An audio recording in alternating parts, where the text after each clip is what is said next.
Masa yang sama banyak juga orang peli, orang ugut, keji,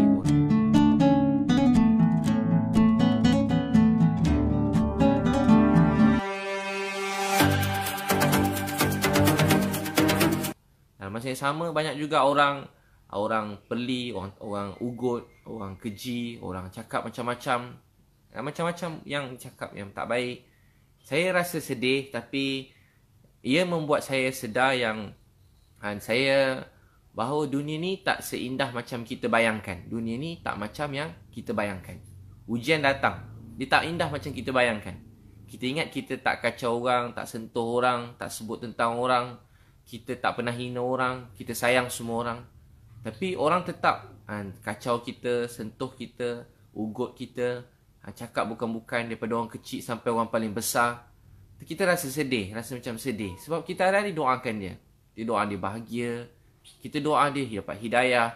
Walau dia keji kita, walau dia kata kita, macam-macam golongan. Tapi saya percaya yang ujian ni cuma satu tujuan. Kerana Allah SWT sayang pada kita semua. Sebab semua itu terjadi kerana Allah SWT sangat sayang pada kita semua. Jadi semua ujian yang datang dalam hidup kerana Allah sayang kita. Kerana Allah SWT sangat sayang pada kita. Semua kerana Allah sayang pada kita. Dulu apalah sangat apa yang kita lalui ni dengan apa yang dilalui oleh sahabat radhiyallahu anhum ajma'in. Ada sekali kita kena belajar rasa sayang pada semua orang. Tanpa mengira agama, bangsa, kita nak semua manusia ni bahagia.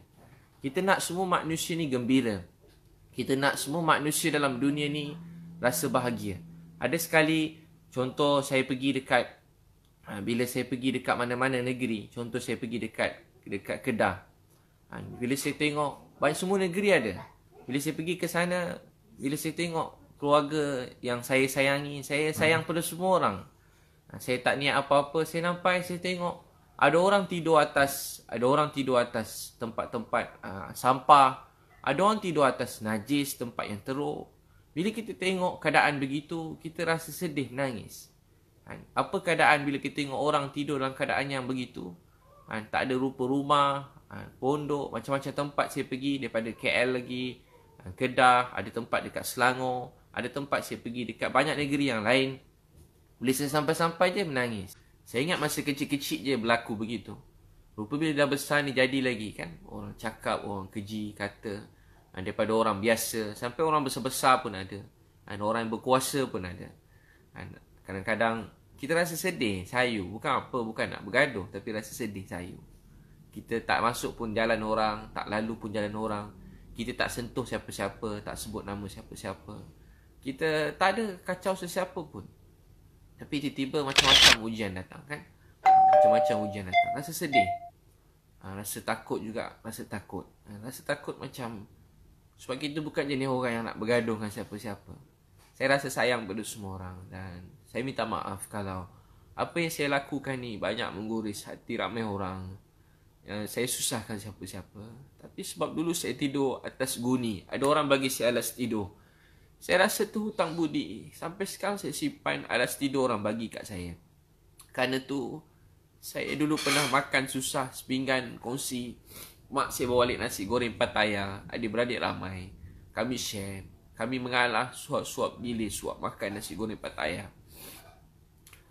Masa tu susah. Saya dapat gaji pertama RM800. Semua duit gaji saya bagi kat mak. Yang lebih semua saya simpan. Duit gaji saya bagi kat mak. Yang lebih semua duit gaji bagi kat mak. Saya duduk kat masjid. Ada makan saya makan, tak makan saya tak makan. Masa tu susah. Saya ingat spek mata mak saya pecah. Saya ingat nak ganti spek mata dia. Saya rindu mak saya. Saya ingin nak kerja kuat-kuat nak bantu mak saya. Saya kerja kuat-kuat buat adik-adik. Mungkin ada adik-adik, anak-anak. Maaf abang kakak yang dewasa, yang banyak pengalaman, pengorbanan. Saya cerita ni macam untuk anak-anak saya. Dan saya sayang mak saya. Saya niat satu hari saya nak bantu mak saya. Saya nak ganti spek mata dia. Saya niat satu hari saya nak tolong mak saya. Saya kerja kuat-kuat. Saya memang pada dulu saya rajin. Saya mesti kerja kuat-kuat. Pada saya kerja dulu, saya kerja siang malam. Cari duit siang malam. Macam-macam saya buat. Niaga, kerja. Saya buat motivasi. Saya buat team building. Saya ada restoran 3 biji. Saya ada butik, saya ada jual buku, 9 buku kakak abang. Saya silap satu buku je dah berapa setiap hari. Maksud saya bukan bagi saya banyak, melimpah ruah Allah bagi rezeki. Saya nak tolong mak saya. Hari saya ada duit, hari tu mak saya terbaring. Hari tu mak saya terbaring kat tepi katil, dekat ICU ke hospital. Hari tu saya dah ada duit. Tapi duit saya tak boleh selamatkan mak saya. Duit saya tak boleh beli sebab mata tu saya. Hari tu saya tak sempat belanja mak saya makan. Saya pernah janji dengan dia nak belanja dia makan sedap. Saya tak sempat belanja dia. Saya janji dengan mak saya nak ganti spek mata dia. Saya tak sempat ganti spek mata mak saya. Saya ingat ada satu kereta biasa, buruk je kereta saya. Zuhud je buat naik mak. Mak saya kata cantik kereta kau. Mak saya puji kereta saya. Kereta saya masa tu biasa, susah. Mak saya kata cantik kereta kau. Hari ni Allah beri saya macam-macam kereta, macam-macam rumah, macam-macam rezeki Allah beri. Tapi hari ni mak saya tak ada kat sisi saya. Tapi mak saya pesan kat saya, Bib, dulu ada orang sayang kita. Dulu ada orang sayang kita. Sekarang giliran kita untuk sayang orang lain. Dulu ada orang sayang kita. Sekarang giliran kita untuk sayang orang lain.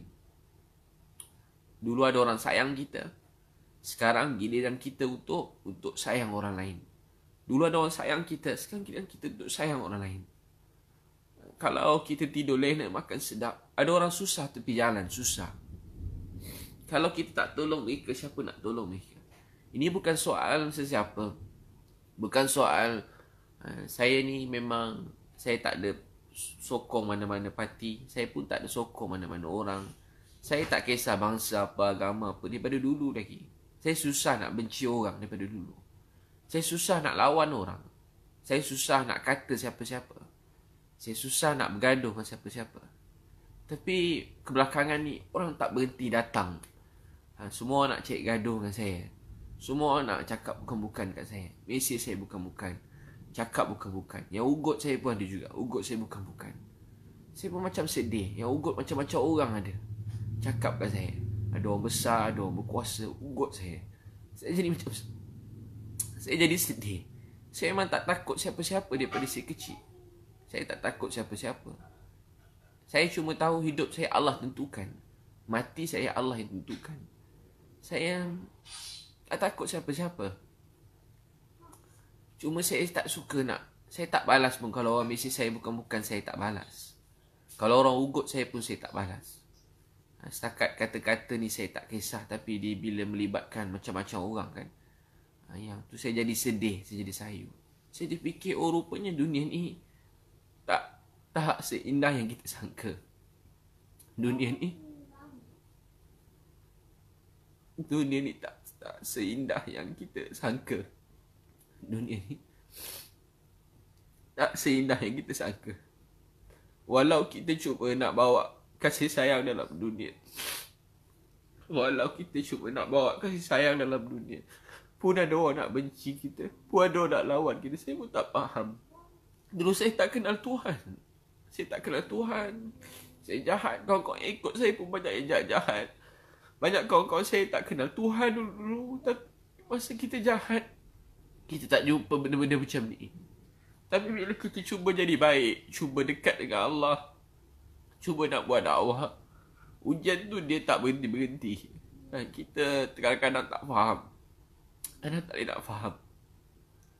Kadang-kadang rasa macam kita tak faham langsung. Tak faham. Kita cuba nak bawa kasih sayang dalam dunia, cuba nak tolong orang, tapi kita tak faham kenapa semua tu jadi.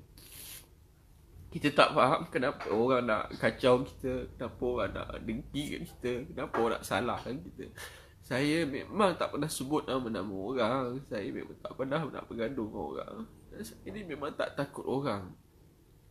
Saya cuma nak cakap saya sedih sebab saya tak suka nak ada orang susah hati sebab saya. Saya tak nak ada orang sakit hati dengan saya. Sebab ni kerja saya. Dan saya tak boleh berhenti daripada kerja saya ni. Daripada saya kecil saya buat kerja ni.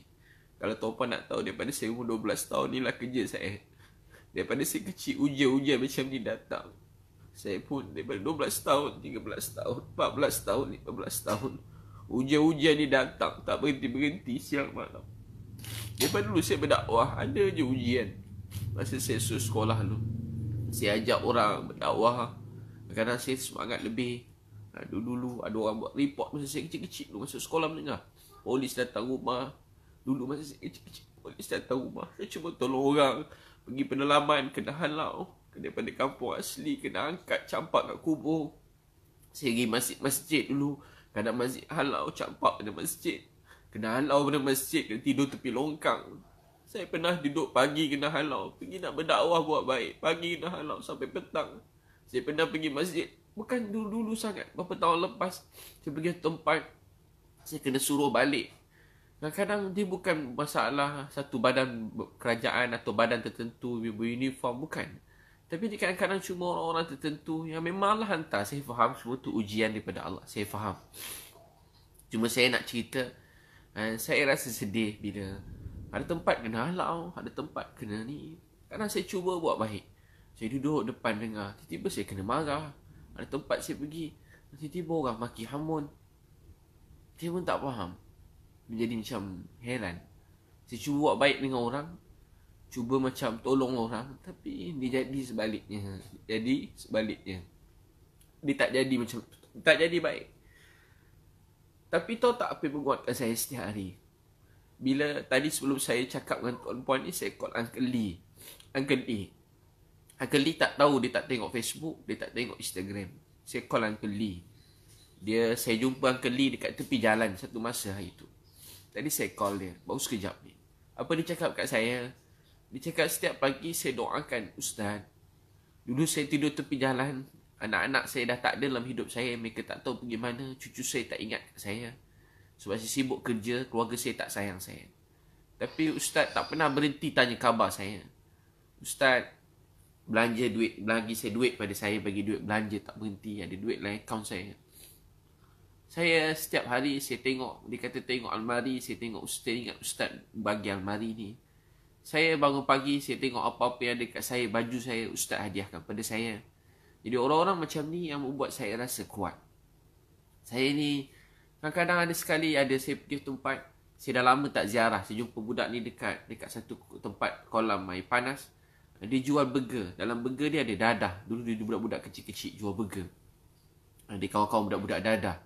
Saya pun bawa dia pergi KL, dia belajar madrasah. Saya dah lama tak jumpa dia. Tahu tak apa dia kata kat saya? Ustaz, saya dah hafal 15 juz Al-Quran. Ustaz, saya dah tak ada siapa-siapa. Saya tak ada mak, saya tak ada ayah. Saya tak ada keluarga, saya tak ada siapa-siapa. Saya cuma ada Ustaz je dalam hidup saya.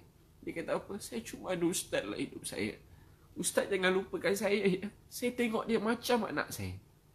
Saya tengok dia macam anak saya. Sebab tu kadang-kadang ada orang hina sebuah keluarga. Saya tak tengok ayah mak dia. Saya tengok anak-anak dia. Anak-anak dia macam anak saya. Anak-anak dia macam keluarga saya. Anak-anak dia macam anak saya, macam keluarga saya. Saya tengok mereka, saya rasa sayang. Sebab itu tuan-tuan dan perempuan yang sangat saya sayangi, kasih sekalian. Hidup ni sebenarnya dia tentang kasih sayang. Kasih sayang. Hidup ni tentang kasih sayang. Tentang kasih sayang. Sebab tu manusia dia tak boleh nak faham agama ni. Tak boleh nak faham langsung. Bila orang tidak ada kasih sayang, orang tak boleh nak faham. Orang ingat Nabi datang beritahu ni halal, ni haram, ini halal, ni haram. Tak. Nabi datang beritahu tentang kasih sayang. Nabi dihantar untuk membentuk akhlak manusia. Nabi dihantar untuk membentuk akhlak manusia.